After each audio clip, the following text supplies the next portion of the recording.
Welcome back. Well, that was a full day, wasn't it? If you watched all this action, it's kind of fun, wasn't it? So, at any rate, 10 more games in the books, 12 altogether. If you're looking for a recap of the first two games, it's already on the channel.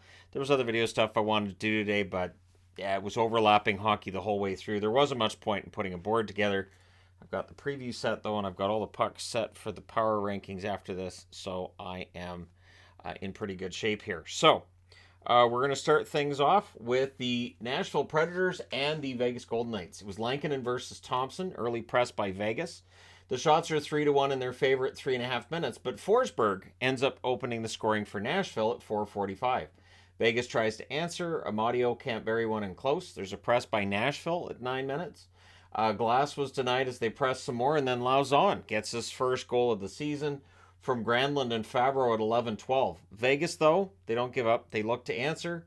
Preds breaking up passes pretty well, but at 12:55, Kolesar gets Vegas on the board from Miramanov and McNabb. There's then a press by Nashville with 2.5 minutes left, and in the last minute, they get some more pressure. Or Vegas gets pressure in the last minute. Second period, early on a 4-on-2 rush. You got to watch those odd man rushes against Vegas. Amadio ties the game from Stone and Stevenson at 1:43.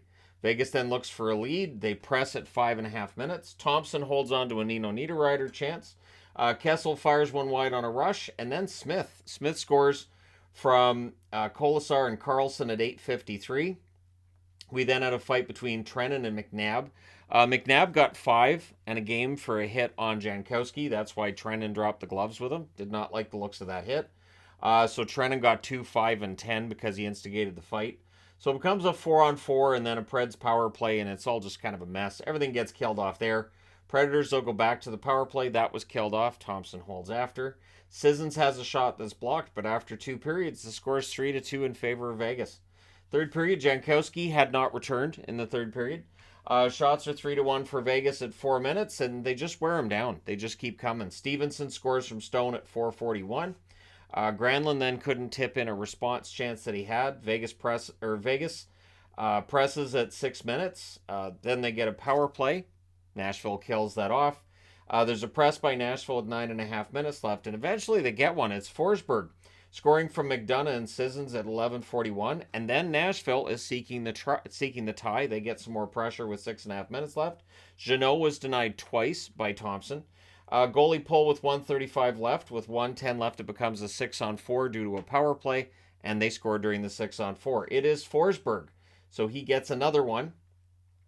By my count, that's the hat trick goal from Duchesne and Yossi at 19:55. So we're going to overtime. Post for Forsberg in overtime as he tries to end it. Carlson then had a rush that draws a power play. However, we don't get to that power play because during the delayed call, Vegas ends it. It's Haig from Stone and Stevenson at 2 minutes and 4 seconds. So Vegas wins this one 5-4 in overtime. They go to 25-12-2 for Nashville. I mean, it could have been worse. They're 15-14-6. They do get a point in Vegas. They got to think about how that other point got away from them. The shots in this one, 13-9 Vegas in the first, 8-7 Nashville in the second, 20-10 for the Nashville Predators in the third, and then both shots for Vegas in the overtime. Final shots 37-32 for Nashville. Power plays, the Preds 1 for 4, Vegas 0 for 1. Hits were 29-26 for Vegas. Lankinen 27 saves on 32 shots. Thompson 33 saves on 37 shots. And it was a game that had a bunch of goals, and it was highly entertaining, as most of the hockey was today. Speaking of Montreal and Washington, you'll notice the Thrasher magnet at the top. So, the magnets that I have made up for the Cobra Kai No Mercy don't fit. And I figure, you know what?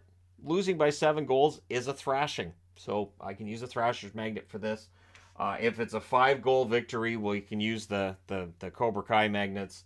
But for 7, I can go with the Thrasher magnet. So it was Allen versus Lindgren. Lindgren used to be property of the Montreal Canadiens. The first shot for Washington goes in. It's Gustafsson on a turnover from Kuznetsov and Sherry. Caps look for another, and they get it. Hathaway tips one in close from Protas and Dowd at 4:32. Habs press back at 6.5 minutes. Caulfield's denied. Lindgren holds on. Strome's then denied in close. The Caps press after that. The Caps get a power play. That's killed off. Suzuki then had a chance on a turnover. That was blocked. Doc couldn't bury on a net drive, but after the first period, it's 2-0 Washington. So for Montreal, they need that first goal. Well, we get 2 minutes of 4-on-4 early. The Habs then get a power play and they score on it. It's Caulfield on the power play from Suzuki and Doc at 4:02. Believe that's the 20th goal. Back-to-back 20-goal seasons. They mentioned how, Stéphane Richer was the last one to do it at the age he's at, and Guy Lafleur was the other for Montreal. So Caulfield's in pretty heady territory right now. So the Habs press to tie it. The shots are 5-3 in their favor at 6.5 minutes, but whatever can go wrong goes wrong for Montreal. Starting with Dowd from Protas and Gustafsson at 8:31, and they celebrate the goal with punching. So we get 4-on-4 out of that, and during the 4-on-4, Ovechkin scores 8:04, his 804th goal from Van Riemsdyk and Eller at 9:06. To Caulfield's credit, he answers at 12:39. So that makes the score 4-2, and maybe, right? We've seen big comebacks before. Protas has a shot that's blocked on a 2-on-1. Caulfield has a shot that's blocked as well, as he's looking for the hat trick. Eller and Snively both couldn't bury one, as Allen, the numbers will say he had a bad game. I don't think he did. 2:19 left, the Caps get a power play, and they score on it. It's Strome at 19:21 from Kuznetsov and Johansson. He deflects that one in, and interestingly enough, I think they were trying to get that puck over to Ovechkin, and instead Strome buries it. So kind of a change up there, and so the score after 2 periods is 5-2. Third period, early power play for the Caps, and Ovechkin gets the power play marker, number 805. So he's now, 89 behind Gretzky. That's at 1:22. That's from Gustafsson and Johansson. What's with Gustafsson? This is the best run he's had in his entire career. The shots are 6-0 for Washington at 3.5 minutes, so Montreal's checked out. Caps press for another. They get one at 5:31. It was a great cycle. Johansson scores from Kuznetsov. No pushback from Montreal. Like sticks in the lanes and all that thing you're looking for defensively. There was just not much of anything going on. So then the Caps get a power play. Gallagher was beaking off before we had the face-off after that goal by Johansson. So Gallagher goes to the box. There was a post for Kuznetsov. That power play's killed off. The Habs then get a power play. That was killed off. The Caps press with 7 minutes left. They would get an 8-2 goal, but it was challenged for offside, and it was, in fact, offside. So about 40 seconds later, Mantha gets one at 15:43. That one counts and makes it 8-2. Before this is out at 16:35, so less than a minute later, on a rush, Ovechkin gets goal number 806 from Sherry, so he might catch Gretzky before the season's over. And then the crowd chanted, "We want 10." They don't get 10, they get 9. You'll be happy with it. Final score is 9-2 in favor of the Capitals. They go to 21-13-5. Montreal's just absolutely dive-bombed this week. They're 15-19-3 now. The shots 13-9 Montreal in the first, 13-12 Washington in the second, 15-8 Washington in the third. Final shots 38-33 for Washington. Power plays Montreal 1 for 2, Capitals 2 for 4. Hits were 24-22 for Washington. Allen saves 29 out of 38, and I guess there was no consideration to Montembeault going in. Lindgren 31 saves on 33 shots, played very well against his former teammates, and it's easy to overlook that Lindgren had a really good game when it's a 9 spot that your team put up. I'm just looking. There's a rabbit at my feet, so I got to make sure I'm not stepping on her. So it makes it look like I'm crazy because I'm looking down at my feet a lot. All right, Philadelphia in against the LA Kings. It's a Ersson versus Quick. This Ersson goalie might be all right. So Edler's 1,000th game. There's this 1,000th cap that they had and all this fun stuff. The Kings press at 2 minutes. Grundstrom wires one wide on a rush. The shots are 3-1 for the Kings at 4 minutes. I didn't expect much from Philly in this, and early on we weren't seeing it. The Flyers press at 6 minutes. The Kings would get a power play, however, and it becomes a 5-on-3 for 1 minute and 53 seconds. They score during the 5-on-3. It's Kempe from Doughty and Fiala at 9:46. But then during the 5-on-4, well, the Kings take a penalty, makes it a 4-on-4 for 3 seconds. The Flyers get a power play. They score on it. It's Lawton from York and Tippett on the power play at 12:15. So it's a tie game, not for long. At 13-12, Danault from Arvidsson. Fantastic pass by Arvidsson. Danault wires it on a rush, makes it 2-1 Kings. Kings then look to add another. They would get a power play with 3:56 left. That's killed off, but the Kings go right back to the power play. There's a shorthanded Farabee rush that's saved. They do kill that off. There were a few seconds left going into the third period, but I knew that was not likely to happen, right? So second period, early power play for the Flyers. A lot of power plays in this one. Frost has a shot that deflects wide. That's killed off. And then Frost fires another one wide on a rush chance. The shots are one apiece at 6.5 minutes. But then Tippett wires one top corner from D'Angelo and Van Riemsdyk at 9:02. So that makes it a 2-2 tie. And the Kings at this point, not getting a lot of room out there. It was a low chance second period. The Flyers playing a very good defensive game. Tippett to Frost, near miss there. And then Konechny had a chance, but quick poke checks him before he gets to the net. So it's 2-2 after two. Third period, there's a crossbar for Wade Allison early in that. Momentum for the Flyers. Tippett takes one from Kopitar. You wouldn't have seen that 5 years ago. D'Angelo has a shot that's snagged and held. The shots are 7-2, though, for LA 7 minutes into the period.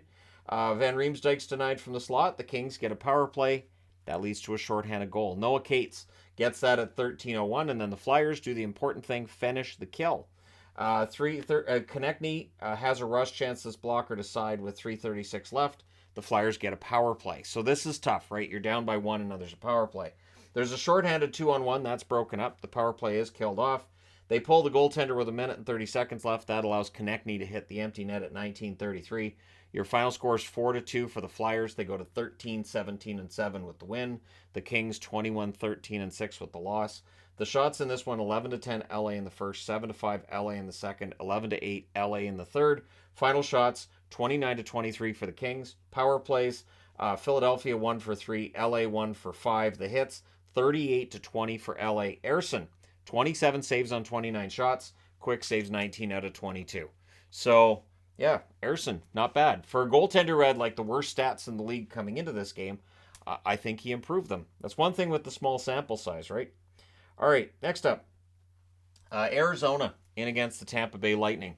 And early on, it looked like we might be seeing a monster upset here. Vejmelka versus Vasilevsky. The Bolts would get some pressure 4 minutes in. Kucherov has a shot that's blocked. The shots are 3-1 for Tampa Bay at 5.5 minutes. Things get pushy after a hold by Vejmelka. And then one goes in off Vasilevsky on a rush. It's one of those times where the coach will say, see, just throw it at the net.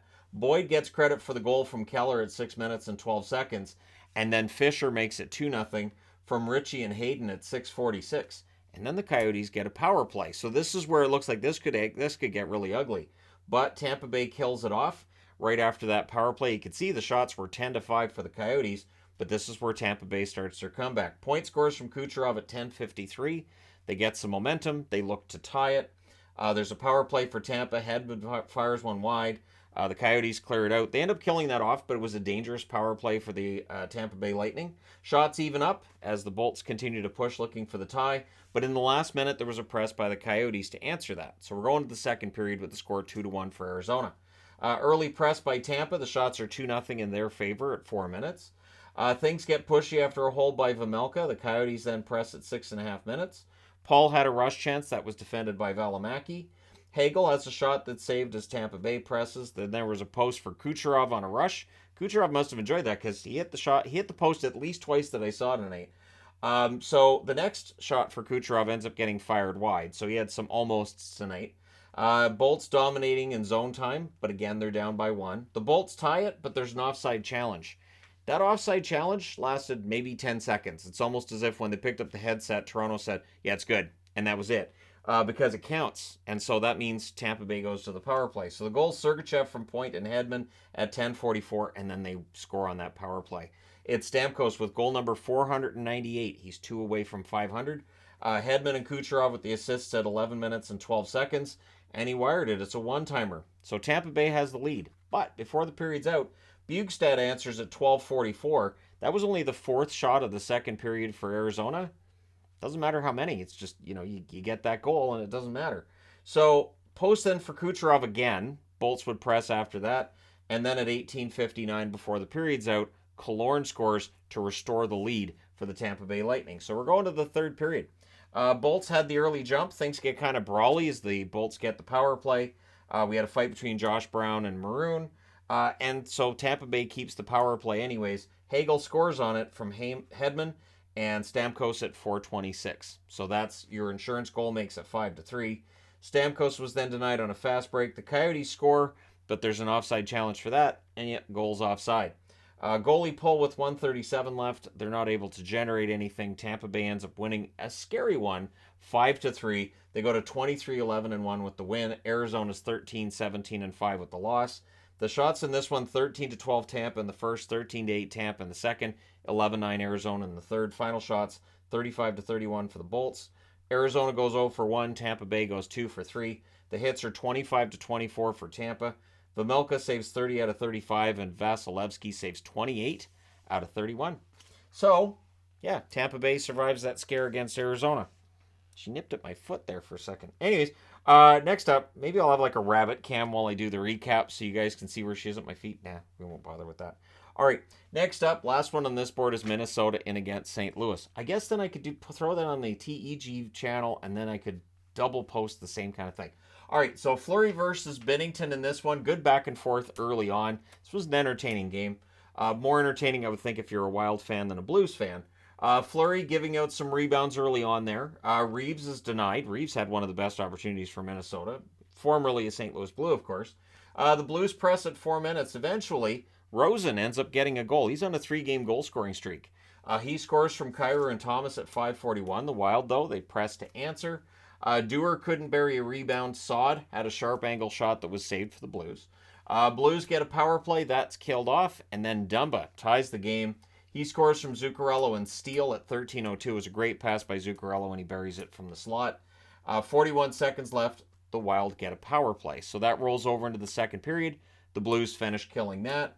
At 1 minute and 40 seconds, though, Hartman buries a rebound from Gaudreau and Foligno. So good news for Minnesota fans, too. Hartman seems to be really getting back into the swing of things offensively. He, of course, had a career year last year. Looks like he's going to pick things up now. Wild then look for more. They have some momentum. They're up by 1. Things get pushy after a hold by Binnington, but then St. Louis scores. And it's Bortuzzo with his first goal of the season, wired on a rush. If you saw that and you didn't know who Bortuzzo was, you wouldn't think that was his first goal of the season. So, Buchnevich and Kyrou with the assists at 5:01, and while they're celebrating that, Minnesota gets the lead back. It's Hartman at 5:13. Binnington was out of the net to play it behind the net. He did not get back into the net by the time that Hartman takes the shot, so it's kind of an empty netter for Hartman. You'll take it, right?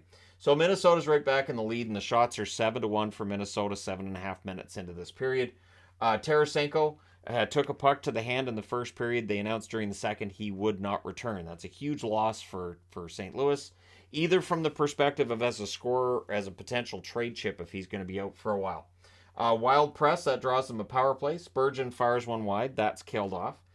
Blues get a power play. Minnesota kills that off as well. The Wild press with 3 minutes left, but after 2 periods, the score's 3-2 for Minnesota. Third period. The Wild were 14-0-1, leading after 2. That gets better today. Spurgeon scores at 49 seconds on a pretty good forecheck. Eriksson Ek and Greenway with the assists. Greenway might have had his best game of the season this year for Minnesota. Blues press to respond. O'Reilly is denied and close. There's a power play for the Blues. Levo couldn't bury one right near the crease, too. That's killed off. The shots are only 3 apiece at 9.5 minutes, so Minnesota doing a good job of just shutting things down. Wild take a penalty while they're pressing with 7:10 left. Those offensive zone penalties drive coaches crazy. And it becomes a 4-on-4 for 2 minutes as a penalty's called before the puck gets dropped. So, these things happen. O'Reilly's denied and close again after a Kaprizov miss. So O'Reilly was denied a couple of times. 5:17 left. They pull the goaltender. They call a timeout. Eventually, Minnesota gets the empty netter. It's Greenway from Spurgeon at 15:56 with 38.1 seconds left. The Blues get a power play. Unsuccessful. Your final score is 5-2 for Minnesota. They go to 21-13-2 with the win. St. Louis 17-17-3 with the loss. Frustrating loss for St. Louis. The shots in this one, 12-10 St. Louis in the first, 14-5 Minnesota in the second, 14-8 St. Louis in the third. The final shots are 32-31 for the Wild. Power plays, Minnesota 0 for 2, St. Louis 0 for 4. Hits were 20-19 for St. Louis. Fleury saves 29 out of 31, so he's giving out rebounds early. They weren't able to take advantage of that. Binnington saves 27 out of 31. So, I need to change boards. All right, and on to board number 2, and then power rankings and preview, and all done for tonight.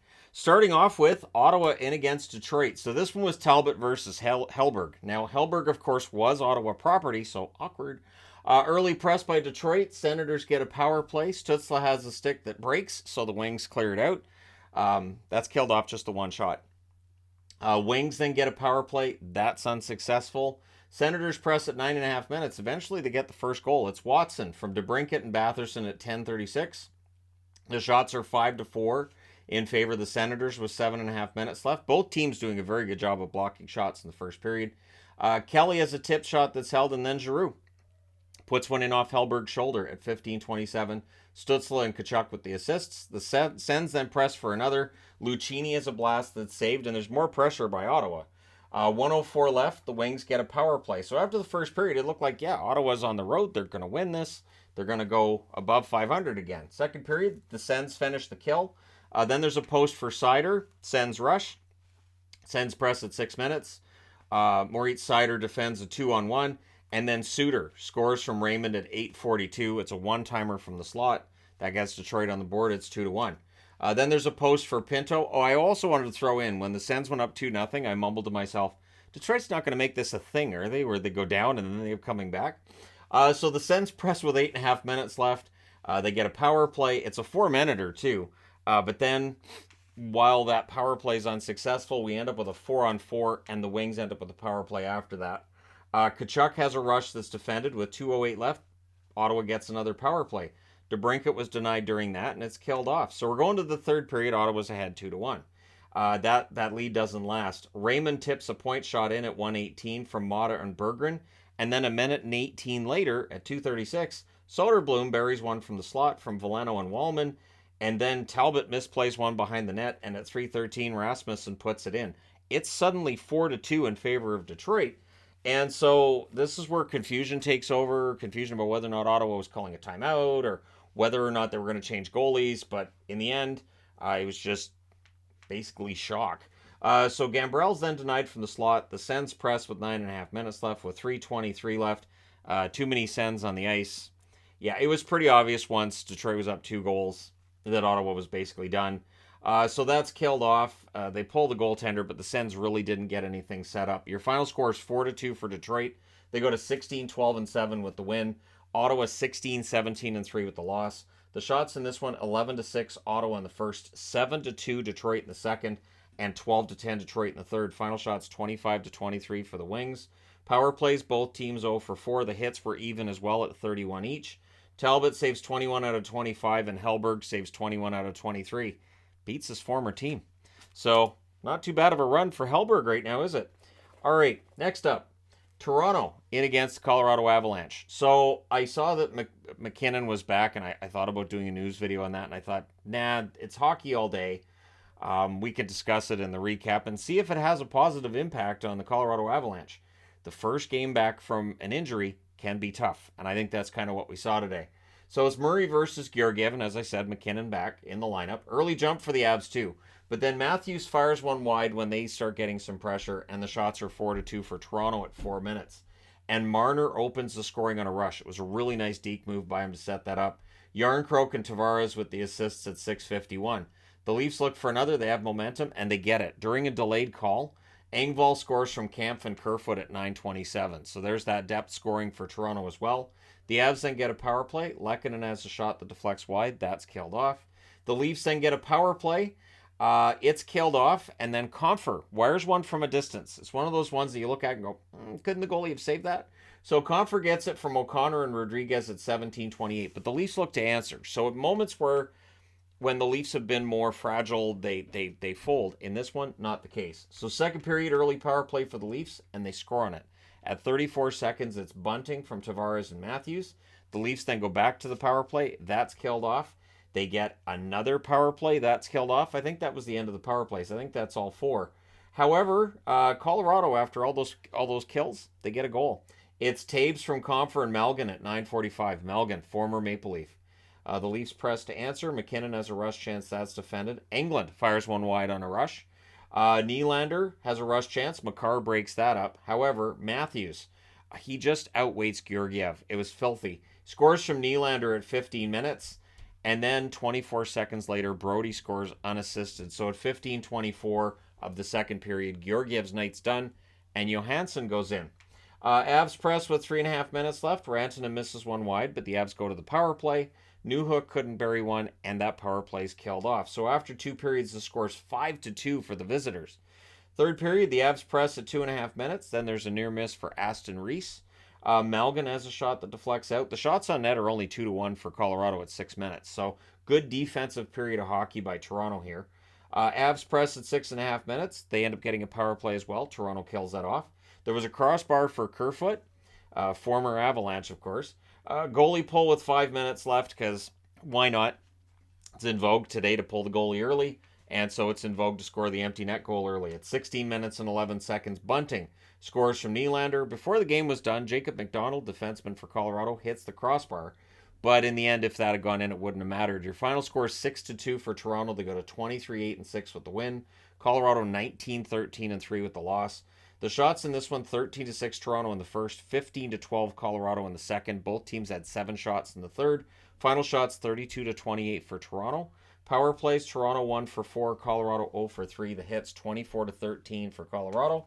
Murray with 26 saves on 28 shots was very good.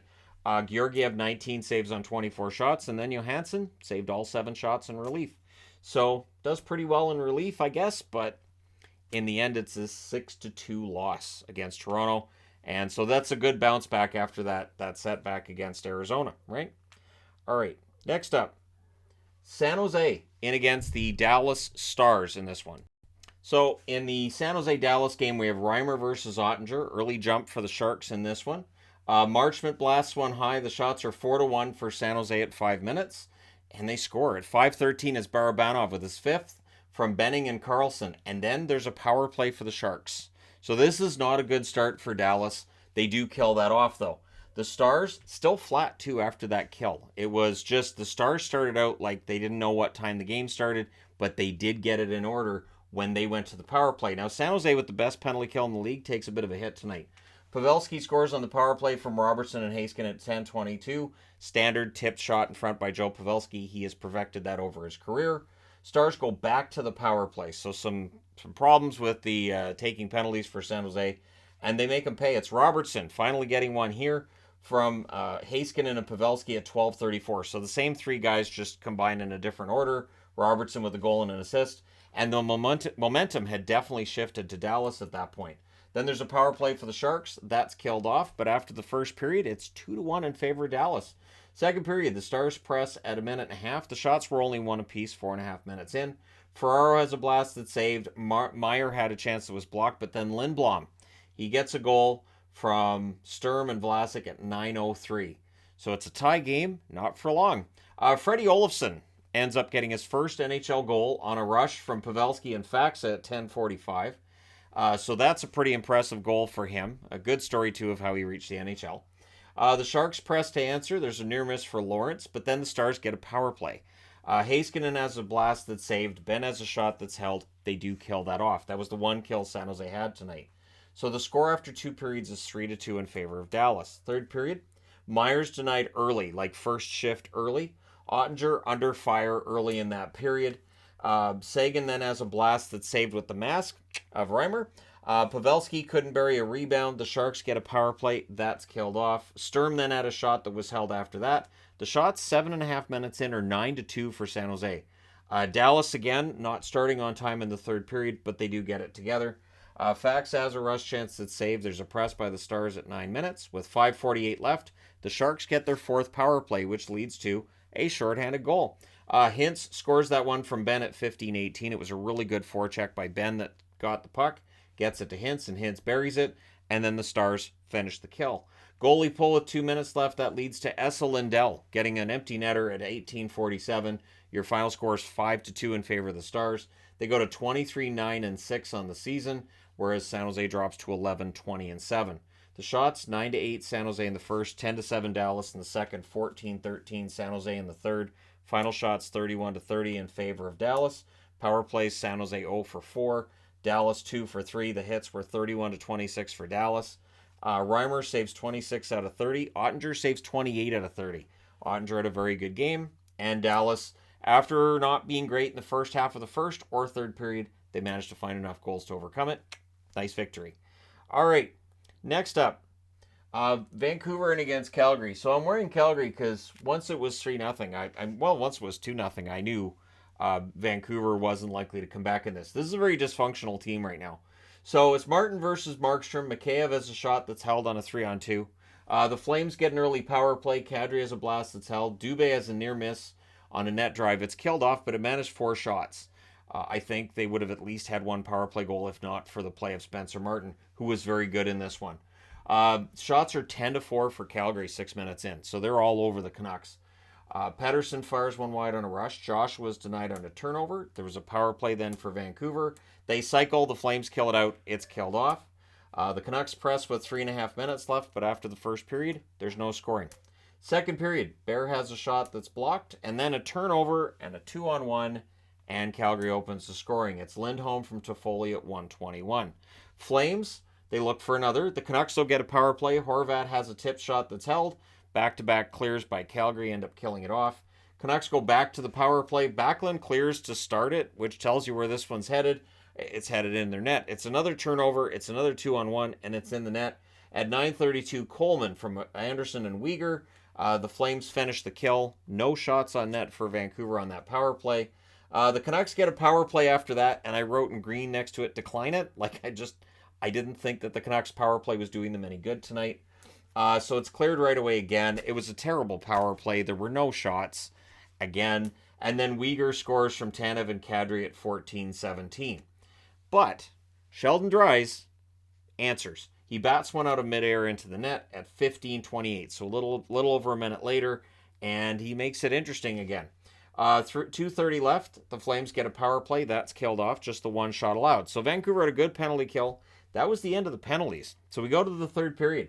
Coleman's denied. The Canucks press at a minute and a half. Garland's then denied on a fast break, and then Pettersson buries one in close. Good forechecking by Horvat to set that up at 4:06. Makes it a 1-goal game. Then there's a post for Dubé on a fast break, and the shots with 9.5 minutes left are only 5 apiece. So while Vancouver's getting zone time, they're not getting enough on the net. Zadorov then flattened Garland. Hughes was denied in close. Goalie pull with 3 minutes left. The Flames guilty of icing with 48.3 seconds left, so the Canucks call a timeout. Whatever was discussed wasn't enough. Markstrom stood tall when he had to, and your final score is 3-2 for Calgary. They go to 18-13-7 with the win. Vancouver 16-17-3 with the loss. The same record as Ottawa. Your shots 13-9 Calgary in the first, 11-8 Calgary in the second, 7-6 Vancouver in the third. Final shots 30-24 for Calgary. Both teams were 0-4 on the power play. Vancouver 0-4, Calgary 0-2. Hits 19-15 Vancouver. Martin saves 27 out of 30. He was excellent.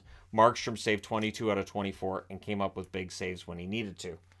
All right, and the last game of the night, Winnipeg and the Oilers. So Hellebuck versus Campbell in this one. I saw blame immediately online for Campbell when that first one went in, and I thought, man, it's got to be tough to be a goaltender in the NHL. So early jump for the Jets. There was a near miss wide by Morrissey. Power play then for Winnipeg as well. The Jets, though, weren't able to set up. The Oilers killed that one off relatively easily. Heinola gets hurt on a shot block. He would come back into the game, though. McDavid has a net drive near miss there. The Oilers draw a power play. The Jets killed that off. Very solid penalty kill by the Jets tonight. Then pressed by the Oilers at 9 minutes. The shots were 6-1 in their favor with 8.5 minutes left. The shots were lopsided for the Oilers through most of this game. More Oilers press with 8 minutes left. There's a delay game call. The Jets get a power play. Woodcroft did not agree with that one. They played the song Deutschland too while they were setting up for the power play, so good call. Anytime my favorite Rammstein song comes on, I will throw that on the board.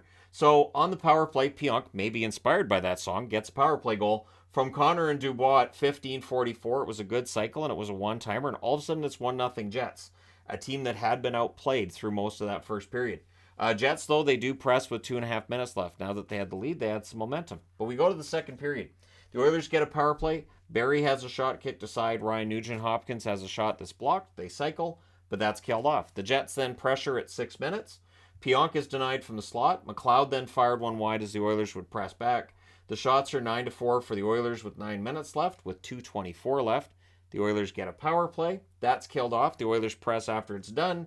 And the Jets survive what was a really strong press by the Oilers at the end of that period. So we go to the third period. It's still 1-0 Winnipeg. Somehow. His name's Connor Hellebuck. Puljujarvi has a net drive that's blocked. The Oilers are looking for that stretch pass. They were trying to get around the really stifling Jets defense. Hellebuck had been very good. McDavid has a net drive that's saved, and then Kostin scores. He scores from Janmark at 4:27. He buries it off of a one faceoff. So that makes it a tie game. Oilers then seek the lead, but on the first shot of the third period, Winnipeg gets the lead back. It's Connor from Pionk and Reichel at 6:55, and he tips it in front of the net, Pavelski and Horvat style. Dubois then had a shot that was held. The Jets get a power play. That's killed off. Really important kill for the Oilers there to keep it a one-goal game. Scheifele was then denied from the slot when the Jets are pressuring with a little over 5 minutes left. 2:24 left. Dillon goes to the box. It's a 4-minute high stick. He was arguing his way to the box. I'm not sure why, because it was clearly his stick, and it is a 4-minuter. Ryan Nugent-Hopkins fires one wide. With 1:14 left, the Oilers call a timeout. Crossbar for Yamamoto. So close. Couldn't get it. Kostin then got hurt, and the clock ran out. It looked like he twisted his leg going into the boards, but he did get up and skate off. So hopefully he's okay, because Klim Kostin has been playing the best hockey of his NHL career so far. But the Oilers come up with the loss in this one. So the Jets win 2-1 in Edmonton. They go to 23-13-1 with the win. The Oilers are 20-16-2 with the loss. The shots in this one, 9-5 Edmonton in the first, 11-5 Edmonton in the second, 11-7 Winnipeg in the... No, 11-7 Edmonton in the third. Winnipeg didn't outshoot them at all. Final shots are 31-17 for the Oilers. Power plays, Winnipeg 1 for 3, Edmonton 0 for 5. Rare to see them 0 for 5. The hits, 36-23 for Edmonton. Hellebuck saves 29 out of 30. He was a big reason the Oilers were 0 for 5. And Campbell saves 25 out of 27. Now, that's supposed to be 15 out of 17. It's been a long day. All right, let me know your thoughts in the comments section below, as always. Don't forget to hit like and subscribe if you're browsing your way through you just happened upon this video.